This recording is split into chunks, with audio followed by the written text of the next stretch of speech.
Hello and welcome to another episode of Guess That Record. I am your host, Jackson Reed. This is the show where we talk about music and try to figure out which album I pulled from my collection. Thanks again for tuning in to another episode. Our guest is an in-demand bassist who has worked with some of the biggest names in music. This includes Elton John, Ringo Starr, David Lee Roth, and many more. I'm super excited to welcome Matt Bissonette to Guess That Record. How are you doing, Matt? Fantastic. Doing good. I'm in Virginia Beach. We got a gig tonight, and it's 100,000 degrees outside, and we figured out all our online business stuff here, and we're ready to go. Let's go. Yeah. Which gig is this for that you're We're playing out with? with the Kevin Cronin Band, which was Oh, yeah. REO. They changed the name. We're with Styx and Don Felder. We're playing Virginia Beach tonight, and then Bristol, Virginia tomorrow. Just out for about 3 weeks, and then a break, and then we do one more month, and then we go home. Amazing. And so you've been with REO in the past, is that correct? I was in the REO starting about a year and a half ago, so it's be about 2 years total when we Mm-hmm. wrap up in September. So yeah. Awesome. Awesome. Yeah. Well, it's amazing to be speaking with you because you've had such an amazing career, worked with so many big artists, and also cool, you're the first bassist that we've had on the podcast. Well, So, it's about time. What's yeah. the deal? Are you a discriminatory against us? What's the No, deal? it hasn't worked out that way, but yeah, I think you're a great first one to have. So I that's love awesome. that. Well, thanks for having me on, and I love your room. That looks very cool, man. Very Yeah, studio. exactly. Yeah, I just did a song down here a few weeks ago. So yeah. Uh, do they Uh, open? Do they open that door and feed you through the hole, that sliding door? I love that door. That's actually the laundry room back there. So, yeah, More important. yeah. Now, I always love to start out by asking, what was the first song or the first album you remember hearing that made you take music seriously? Well, that's a great question because my mom and dad were musicians. My dad was a drummer, and my mom played piano and vibes.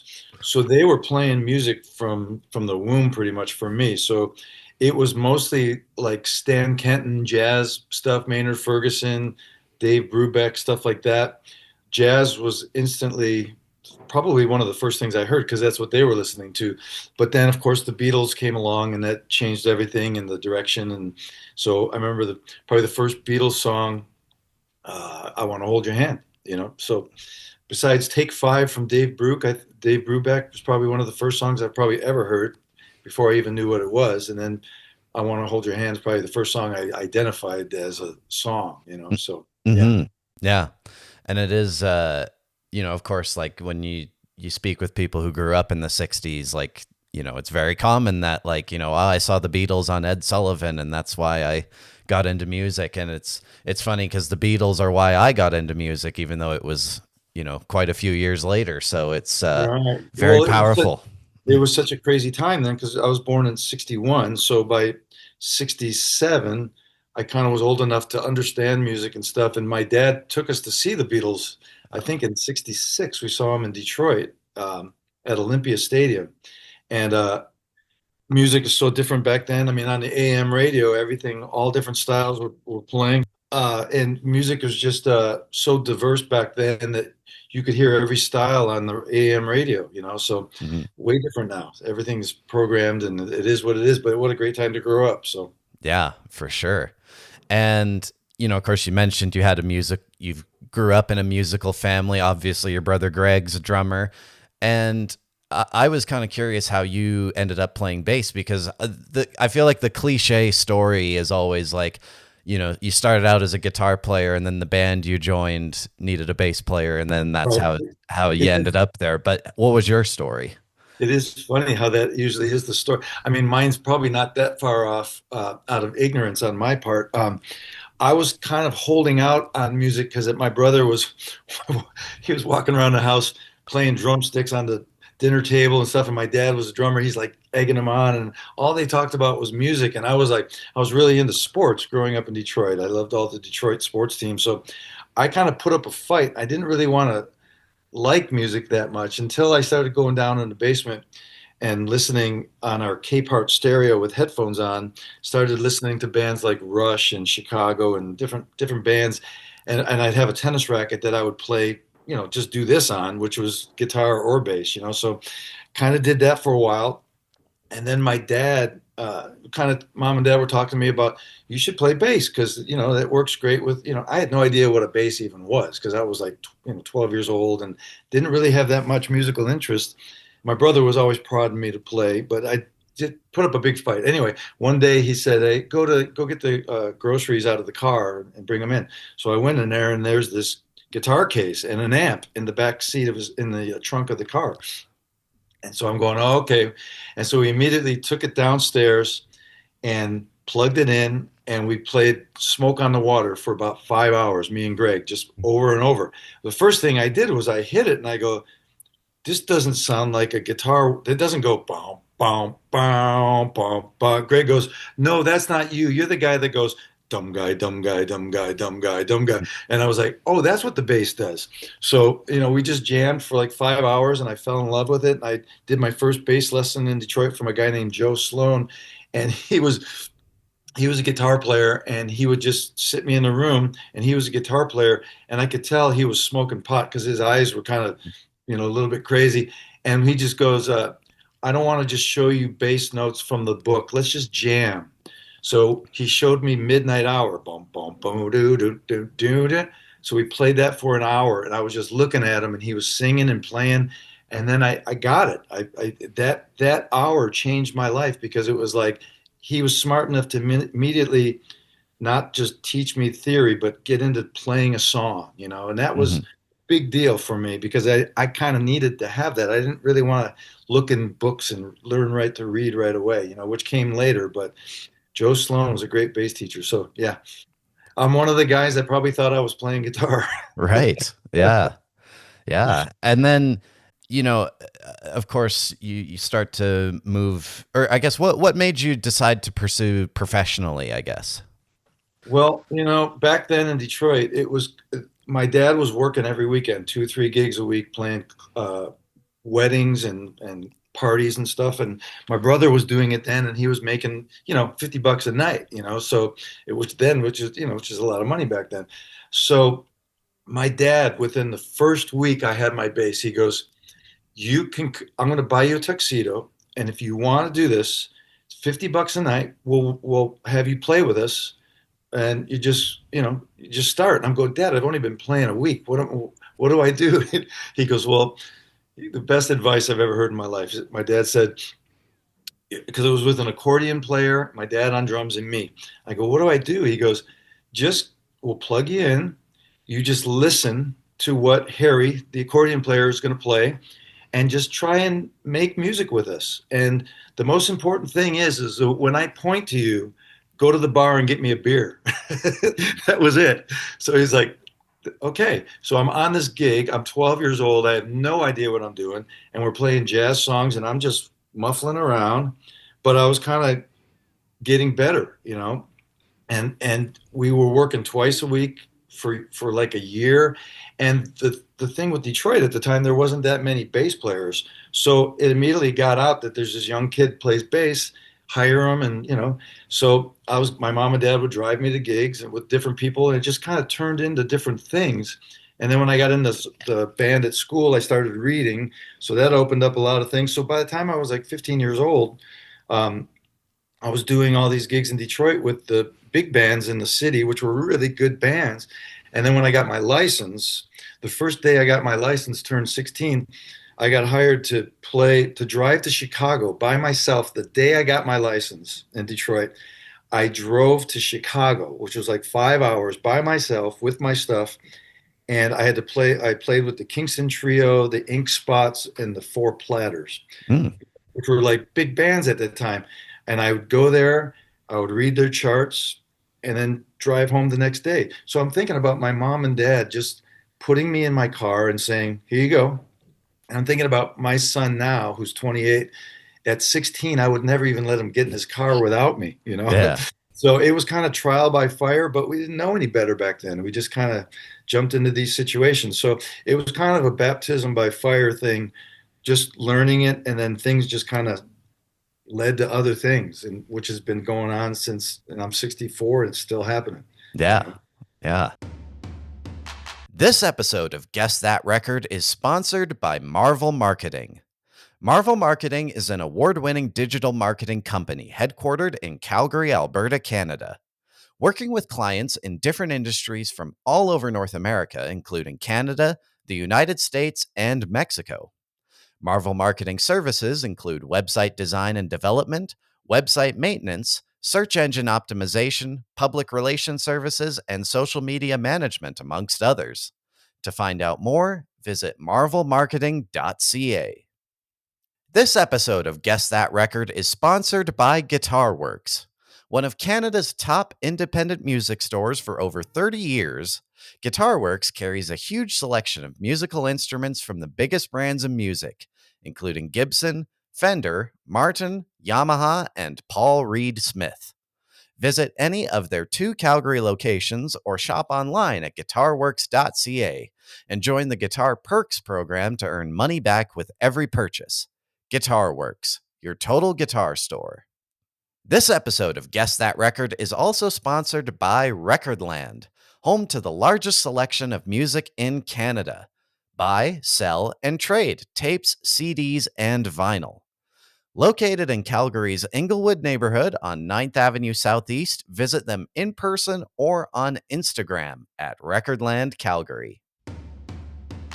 And, you then start to break through with more well-known artists and that sort of thing. But was David Lee Roth like the first really big gig that you were able to land?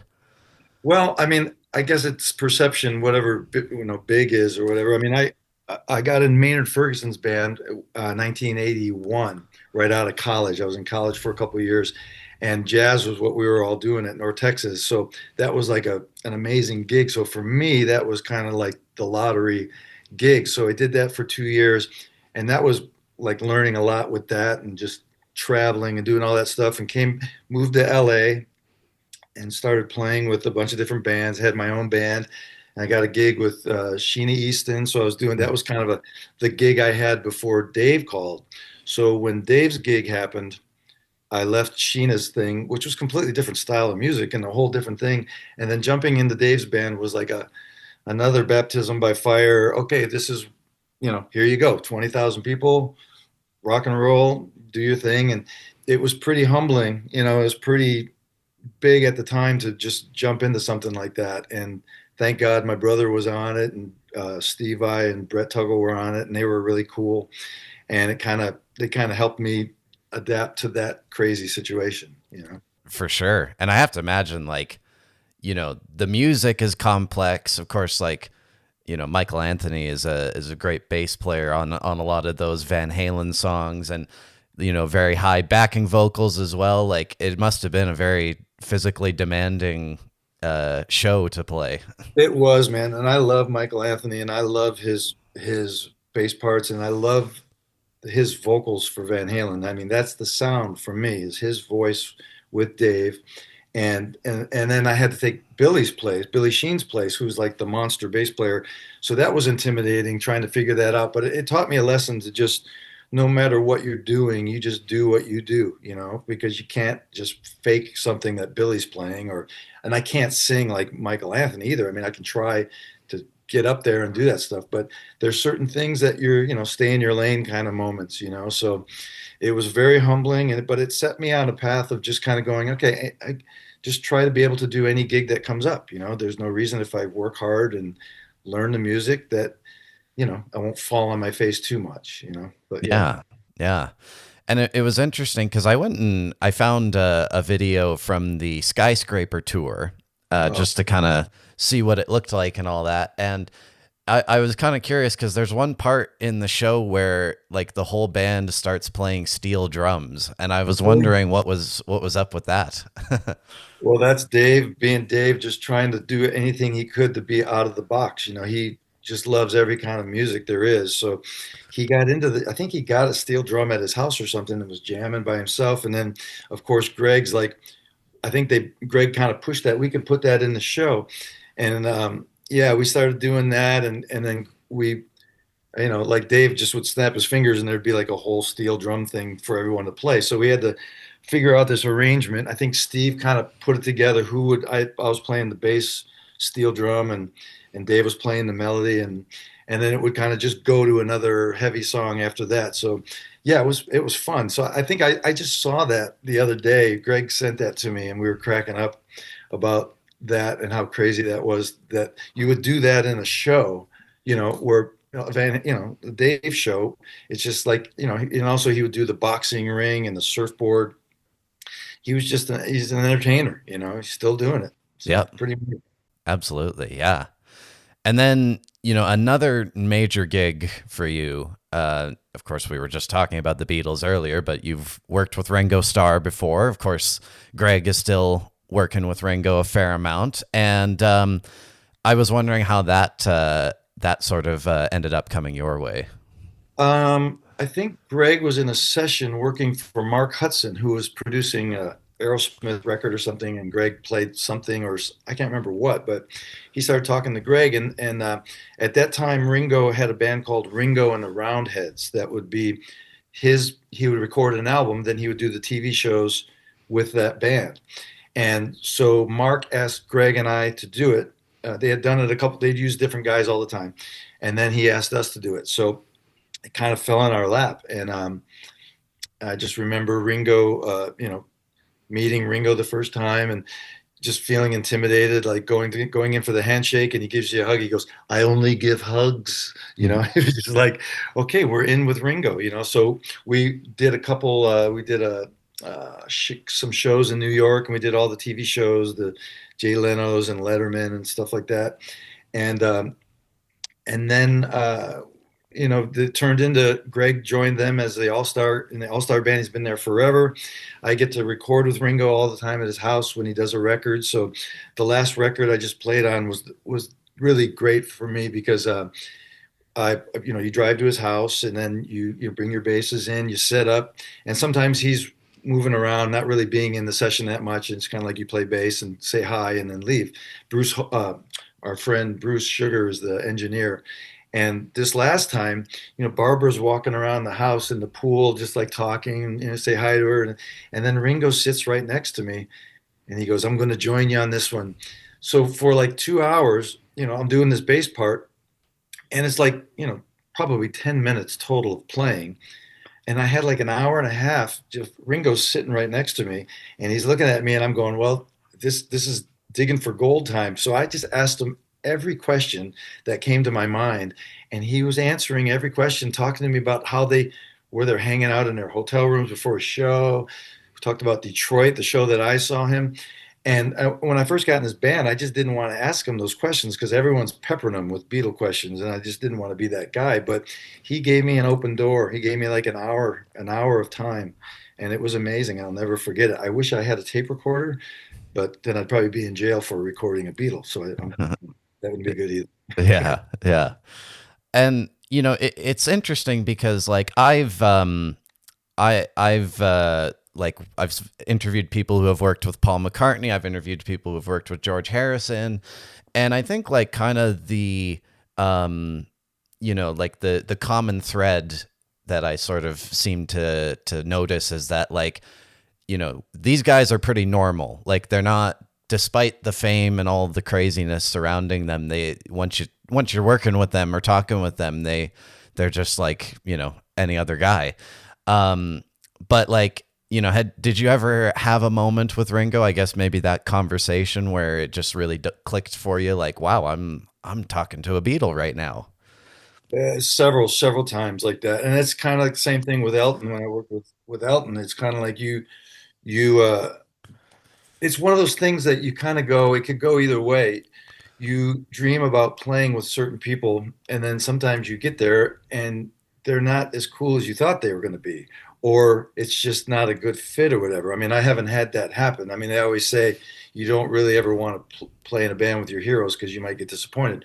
I have never been disappointed, but there's those times that you kind of just I remember Greg and I were playing on the Leno show with Ringo the first time, and it was a song about George Harrison because George had just passed, and it was this emotional song, and there's a line in it called "We Were Brothers Through It All," and my brother's playing drums behind me, and when that line, we're doing the show, Ringo's singing it, and I'm looking around, and Greg's looking around, going, "What are we doing here, man? I mean, we're like, this is really cool." And then when Ringo says the line, he goes about the Beatles, "We were brothers through it all."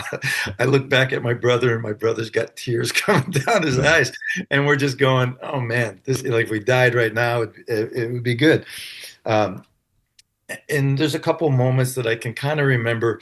It's like with Ringo and with Elton, you just don't want to be a fan and be struck and just come off like a nerd. But once you're in there and they trust you, you can do no wrong. Like Elton will stick with his guys because he knows them and he likes them despite anything, and as weird as people get, he still hires us, and I remember one time we were walking up on stage in New York, and there was a bunch of people there, and it was kind of exciting. We were walking up, and we were walking behind the speakers, and it was real muffled, and they were playing a Beatles song, and it was like, "Whoa." And Ringo's looking at me, and what Ringo does sometimes is he kind of looks at you when it's just you and him, like he just looks at you and goes, "I know you want to ask me a question," So he was looking at me, and all I could think about is, how did you ever play with Paul and hear what he was playing? Because it was so loud and screaming and girls and crazy, and you couldn't hear your instruments and stuff. He goes, "I never heard what he played. I just watched his ass." I'm Yeah. just thinking, he's just kind of watching Paul play, and that's what they had to do. Hmm. And the amazing thing is they sounded amazing, just not even being able to hear themselves with those cheap mics, and they sound better than guys with in-ear monitors now. It's Hmm. just unbelievable band. Yeah. Yeah, for sure.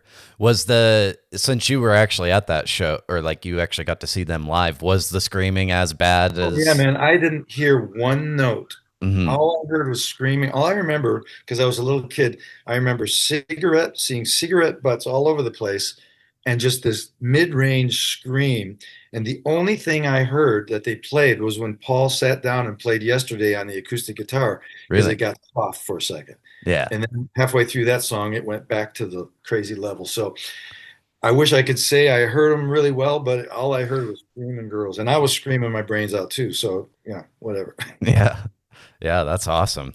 And of course you were just mentioning it there, but you've done a lot of work with Elton John, and I think the interesting thing with Elton is the fact that he kind of had like the same core group in his band for quite a long time, like Nigel Olsson on drums, Davey Johnston on guitar. So was that kind of a unique situation for you to kind of be the new guy in the band? Well, it was unique because those two guys were still in the band, and it was and I replaced Bob Birch, my friend from Detroit, who passed away. And so it was kind of an emergency situation. And I joined in, had a couple days to learn everything and just went out and did it. And it was bittersweet because Bob was a really good friend. Um, but also, playing those bass parts, Dee Murray was the most incredible bass player, musician. We're very underrated. So playing his bass parts for all those years was an honor, and it was just really amazing. And I remember when I got in the band, I only had a couple days to learn everything. So I remember I was out with Rick Springfield at the time in Vancouver, and I said, I'm doing this, I'm gonna leave, and I'm doing this other gig, which he was really cool about. And so all I did was I was going to write, I had two friends of mine write the charts out because it was 2.5 hours worth of music. And I got, how am I going to do this? So I had my friends write out the charts. And then I'm going, I'm not going to be able to bring these charts up there. I'm going to have to memorize this. So I remember walking around Stanley Park in Vancouver over and over, just listening to this gig, right? So I knew every part that Bob was playing and I was ready. So I got out there. First gig was great. Everything was good. And that was another one of those moments where I'm looking at him and and the weird thing with the gig with Elton is you're standing right next to him. So you're his line of sight of whether the gig's good or bad. If he freaks out, you're right there and you got to deal with whatever's going on. If it's a great gig and he's playing something and he's like a kid, he's like he's like this excitable kid when he plays stuff and he looks at you and wants you to go, "Man, that's great. That's amazing." He needs that feedback thing. So I figured that out right away that I'm that guy, for better or worse. I'm right there, you know. And and I just remember about the fourth gig, we're doing like a Beatle exit of the gig that we always do. It's as soon as the gig's done, you get in the cars, the limos, and you go to the planes, and then you're taking off. It's just an amazing organizational thing they have going on. And I remember we're in the van, and then Elton called Davey and said, "Hey, Elton wants to talk to you." And I go, "Yeah, what's going on?" He goes, "I just want you to know you're doing a great job, but I don't want you to feel like you have to play like whoever played before you. I just want you to play whatever you want to play, and I want you to be happy." And I was like, I love this guy. Just be you. Don't screw up. But just play, improvise every night. And that's what we did every night with that guy. He would play it different every night. No click tracks. I had to sing all the high parts and just and the funny thing is Elton loves to play songs faster so he can get to the next city, but Nigel wants to play things the record tempo. So I remember talking to Bob about this, that there's this disparity between the two, that you're the middle guy. So you can't just schmooze Elton and rush and play with him, and you can't play too far back with Nigel. You got to be the peacekeeper here of this band, which is the gig. That's every gig, is there's something like that going on. So it's taught me that you got to be adaptable to every situation, and you got to try and make everybody happy as a bass player. Bass players aren't like guitar players where they're superstars. Look at me. You're kind of keeping the fort together. So it was pretty amazing to jump into that gig and do 12, 13 years with it. And then the last farewell Yellow Brick Road tour was pretty huge. And it was just one of those things, man, that I would just pinch myself and just go, thank you, God, for letting this thing go like this. The career goes like this, and when it goes like this immediately sometimes too, but it's so far it's been an amazing run. So yeah, it's a long answer to say it was an amazing experience. For sure. And it's interesting you bring up the farewell Yellow Brick Road tour. I've checked out like the because of course on Disney Plus they have the Dodger Stadium show, which I think does a great job of kind of showing like how big that stage is and how complex everything is, like from a production standpoint. But was that kind of a like maybe an odd experience of like, here's Elton, he's one of the most successful artists of all time, and this is his final tour. Was that like a different sort of vibe for you to be a part of something like that?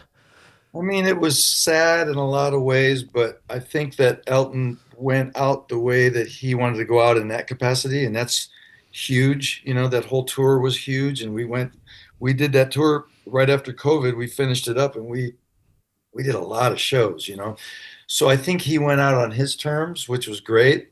We're still doing gigs. We're doing one-off gigs all the time with him. Whenever I can do it, I do it. And every you think of it as going to be like a small one-off gig, but it's with the last one-off we did was at Petco Park, in San Diego. So the guy doesn't do anything small. It's just this big thing, and it was kind of a little bit. I think it hit everybody when the last gig in Europe, because we did Dodger Stadium, but then after that we went to Europe and finished up gigs there. And I remember the last gig, they lined up the crew along the wall so that when Elton would always come out in a golf cart and walk up to the stage because his hips, he was having problems with his hips. And then there was this long procession as we're walking up to the stage of like 50 guys from the tour, all the sound guys and lighting guys. That hit me kind of like, okay, it's like anything, you get older and you know that you're closer to the finish line than you are to the beginning, and everything plays out. But it's in the playing out of it that you have those moments where you capsulize this time, this moment. And I remember seeing all the guys and girls with tears in their eyes, and it was like, this is really over, as everything can be. So it was kind of humbling with that. But it was a great experience, and I've got nothing but good things to say about everybody. Absolutely. Yeah, yeah. And you've got all this amazing work with these big name artists that you got going on all the time, but I also wanted to ask you about what some of your personal projects are that you've got on the go right now. Well, the big one that we're doing now is our band called the Squirts, and that's myself and Roger Carter, the drummer, and George Bernhardt, the guitar player, who I was in a band with called the Mustard Seed. So, I mean, I my main thing in life is I always wanted to have my own band and do my own songs and write because I love to write. I used to be a staff writer for Island Records way, way, way back ago. And that's my thing that I really like to do. I mean, I love playing live with bands and doing that, but I love to do my own stuff like everybody does. And it used to be a bigger process of writing a record because you'd have to rent studios and spend all your money. And it was just kind of tougher in the old days. But now everyone's got home studios and it gets a little bit cheaper and you can take your time and make a record. So I've probably got about 30,000 CDs in my attic that nobody will ever hear because I just put out a couple albums every year and still do.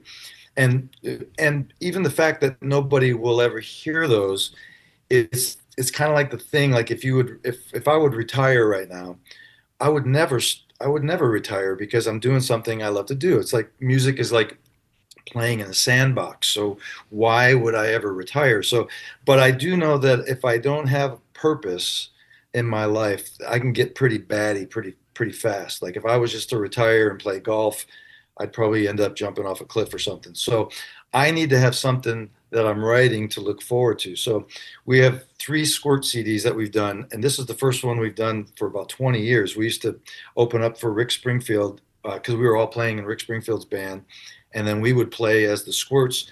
Rick said it was cool if we opened up for him. So for a few years, we would play our show with the Squirts, and it would be kind of a glorified sound check for Rick's band. When Rick came up, we sounded good because it was the same gear and the same band. And we were selling T-shirts and CDs, and it was like another economy that we figured out that we could make 10 times more every gig. So we just decided to do another record, and we called it Scorch 3 because it's our third record, and we're loving it, and it's out on Bandcamp and on Vanity Records, and it's it's been really fun to do that. So I really love singing and playing, and I really love writing lyrics and trying to write positive lyrics that are good, that make people feel good and not too dark and but sarcastic and funny and but that's my main thing. And I had a band called the Redcoats with two D's. That's my brother and I and Andy Timmons, guitar player, Mike Medina, Wally Minko, and Ron Pedley. And that's like it's completely jazz and rock fusion kind of stuff like that. And I have a bass solo album of just jazz coming out where I'm trying to figure out how to like every bass solo I've ever done in my life, I've hated because it sounds like a bass solo. But I decided I'm going to sing solos because if I can play what I hear in my head, like guitar players and sax players do, I go, that's a solo I'd like to hear. So I did a whole album of trying to be like George Benson, where I'm playing and singing everything on the bass and singing. And that's going to come out in a couple of months. And just having something to do, like I went and saw the Dylan movie a couple months ago and that freaked me out because I'm going, I don't even know anything about Bob Dylan. So I immediately bought an acoustic guitar and bought a capo, came home and started playing chords like he was doing. I'm going, this is a whole different thing. So I wrote a whole album of like kind of like Bob Dylan songs that I'm just finishing up, and that's going to be probably at the end of the year to come out. So I just have to keep doing that because I'll lose my mind if I don't. And it's not a matter of like if people like it or they're going to buy it, and it's not like going to support my family or anything because that's what all these other things do. But it is a good release, and plus, someday I'm not going to be here, and I want to have said something. Yeah. Yeah. And it is, I mean, you definitely do have it like the right idea with it where it's like, you have all these amazing opportunities going on as a sideman with these, big name artists and, you have the ability to, do your own thing on the side and it's not your main thing. So it's not going to sink you if it does Yeah, well or not. exactly. I mean, I learned my lesson years ago. Even the guys I work with that are big and huge and they have their hits, as soon as they'll do a new song, it's Elton will say, well, that's their chance to go to the bathroom, you know. And even Elton, after all these songs that he's done, he'll do a new song, and you can kind of go, okay, they want to hear Goodbye Yellow Brick Road or Benny and the Jets. That's something I saw that it's kind of sad to them, but everybody knows the way the music business goes. And especially now, you got one song that everybody knows and they want to hear that song and they don't know any of the other songs.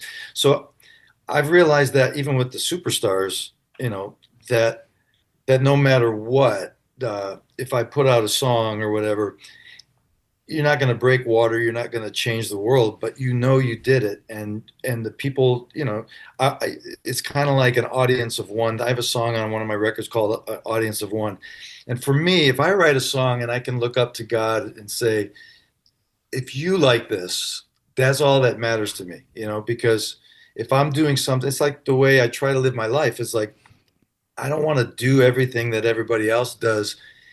If it hurts people, if it does that, I want to try and please God with my life. And that's kind of the worldview that dominates everything, whether it's a gig in a bar by my house for people. I want to do a great job so that I did everything I did to make that work. And every night that I go out with Kevin or Elton, I'll pray before the gig and just go, I just want to do everything I can to do a great job for these people so they're happy, and why they pay me, that they're, like with Elton, you never really get the whole great job, great job. The fact that you're there the next day on the payroll means they like what you're doing. Mm-hmm. So that's my priority, is do a great job, leave the room better than I was when I got there, and glorify God with it, because that's all that matters to me. So anyway, not to get heavy, but you asked. Right. Yeah. Perfect. All right. Well, we are going to enter into the guessing segment of this podcast. So I will explain the rules for you and any listeners we may have, any new listeners we may have. In this bag here is a record that I pulled from my collection. I am going to give you 3 clues about this album, and then we play a game of 20 questions to try and figure out what the album is. So, Matt Bissonette, are you ready to guess that record? I am so unprepared for this, and I really don't know which way it's going to go. So whatever it is, forgive me. Oh, it's all good. We'll do fine here. All right, here are your 3 clues. This album came out in the 1980s. It was the first album after this artist's band had just split up, and it features a #1 single that was a duet.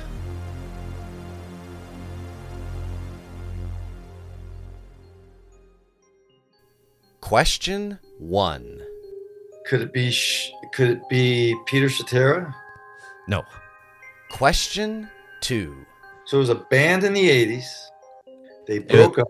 Well, it is an artist. This is a solo album, I should say. This is a solo album. And it's I'll give you another hint here. It is there's some relation to things we've already spoken about already today. Okay. All right. Was this band in the 60s as well? Yes. 60s and 70s? Yeah. Question 3. Was it heavy rock or pop rock? Pop. Question 4. Okay. Mostly guitars or mostly pianos? Little bit of both, I would say. Question 5. Okay. Did it go under a solo name? Yes. Question 6. This is a guy. This is a guy. Okay.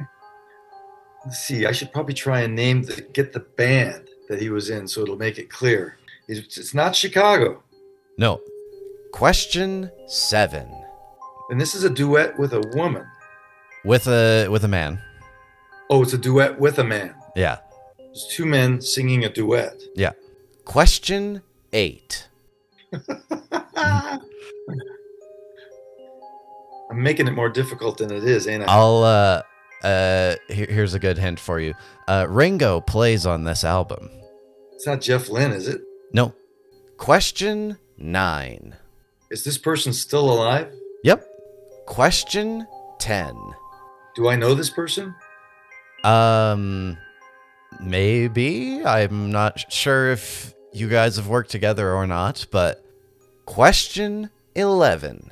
This, you saw this guy performing live in the 60s. Paul McCartney, Stevie Wonder. Yeah. The Everything we album, do. the album was Tug Tug of of War. War. I Yes. got it. Yeah, there you go. Nice. Mm-hmm. Nice. Did I get Tug of War in there before you said it? No, I don't believe so. So that's I was just listening to that record last week, and I can't. really. It took me that long to figure it out. Oh, Yeah. yeah. I love that um, the intro, the Tug of. So, Ebony and Ivory is on Tug of War. It is, yeah. And there's actually a second song with Stevie Wonder on the album called Yeah. "What's That You're Doing," What's yeah. and that is speaking of bass, that's some heavy bass playing on that song. So good, man. He's so good. What a bass player. What a singer. Wow. Yeah, and that's a great album. I mean, that was Beatle quality album right there, man. Well, George Martin produced the album, so there's some connection there. And as I mentioned, Ringo does make an appearance on the song "Take It Away." He played Oh drums, yeah. and I think I was reading that Steve Gadd also plays drums on that song, which is why, because like I think you can definitely tell there's a lot of drumming going on with that track. So Very intelligent album with I mean, just the time signature for Tug of War. It's a tug of war. Dun, dun, dun, dun, dun, dun, dun, dun, dun, dun, seven war. I mean, whatever that time signature is, it's like, because I know John used to write songs and not know what time signatures they were, but man, I'm seeing videos of Paul playing with other bands where he's just a stud, you know. He can really play. yeah, Another guitar player that turned into a bass player. yeah, What exactly. Do you do you remember when this record came out? Like, do you remember your initial reaction to it, or was it something? I used to cut the grass in my house in Detroit listening to that record. And I believe it was anywhere from 79 to 81, 70, This one came out in '82, I believe. 82. Okay. Okay. Yeah. 82. Yeah. Yeah. I would go to college. I went to college in 81. I'd come home to Detroit, cut my grass, and listen to that record till my ears bled. Mm-hmm. Yeah. Yeah. That, that's a great album. Good pick, man. Yeah. Way Is before your time. yeah. Yeah. Um, I was kind of curious because I would probably say like when looking at the Beatles' solo careers, Paul might have my favorite like output, I guess. Like I love the stuff with Wings, even into the '80s, he was putting out great records. But I was kind of curious, what like is there a solo Beatle that you lean towards, or? Well, I mean, George was stocking up the whole time. You know, Mhm. when they would say no to one of his songs, I'm sure he put that in his file. So he came out guns blazing with some great solo records right off the bat. I mean, I don't know, who sold more business wise or whatever, but as far as songs, I mean, George was killing it right out of the bat, and Ringo too, man. I mean, Ringo went right to the thing and came out with great songs. I mean, it was amazing. I remember uh, what's the Albert song? Hands Across the Water. Uh, Paul uh, it was Uncle Uncle Albert. Albert. Yeah, Albert. That was on. Was that on the Wing? Is that Wings or just Paul McCartney? that was pre-Wings. I think that was on the Ram album, Yeah, I believe. that's like a Beatles song Hmm. John would have been involved with, and I don't know how it worked out when they split, what songs they had kind of written together or whatever. But what about the fact that they would just Paul and John would just sit there and looking at each other playing and just challenging each other to write. Hmm.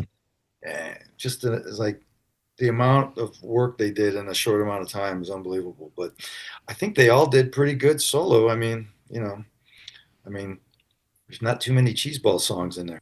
For sure. Yeah. And it was great timing to bring up Tug of War, of course, because I think it was yesterday from when we're recording this, but Paul announced that he's going back on tour this fall.